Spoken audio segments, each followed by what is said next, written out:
तीन गो पतैया में कौन बल हो, जिमें भोला मगन बड़े। तीन गो पतैया में कौन बल हो, जिमें भोला मगन बड़े। सरजू मगन बड़ी गोमती मगन बड़ी, सरजू मगन बड़ी गोमती मगन बड़ी। गंगा में ऐसन कौन बल हो, जिमें भोला मगन बड़े। गंगा में ऐसन कौन बल हो, जिमें भोला मगन बड़े।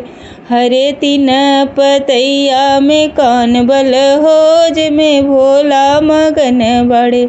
सूरज मगन बड़े तारे मगन बड़े, सूरज मगन बड़े तारे मगन बड़े। चंदा में ऐसन कौन बल हो, जिमें भोला मगन बड़े। चंदा में ऐसन कौन बल हो, जिमें भोला मगन बड़े। तीन पतैया में कौन बल हो, जिमें भोला मगन बड़े। बिच्छू मगन बड़े ततैया मगन बड़ी, बिच्छू मगन बड़ी ततैया मगन बड़ी।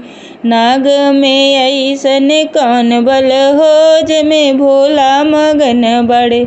नाग में ऐसन कौन बल हो, जिमें भोला मगन बड़े।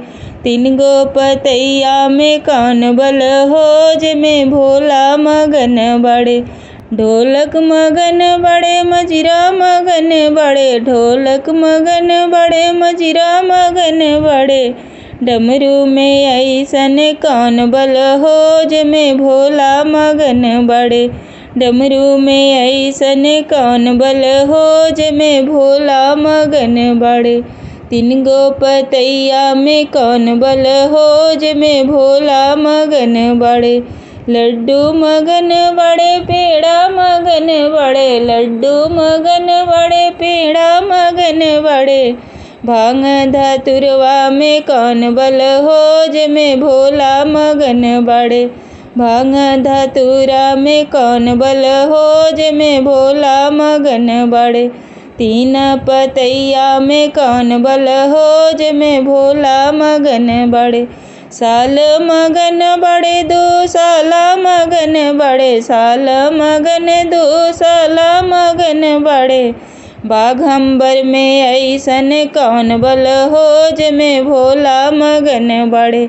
मृगा छाल में कौन बल हो, जिमें भोला मगन बड़े। तीन पतैया में कौन बल हो, जिमें भोला मगन बड़े। गणपति मगन बड़े कार्तिक मगन बड़े, गणपति मगन बड़े कार्तिक मगन बड़े। गौरा में ऐसन कौन बल हो, जिमें भोला मगन बड़े।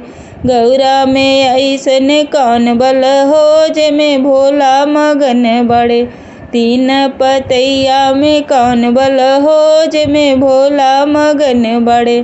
तीन पतैया में कौन बल हो, जिमें भोला मगन बड़े।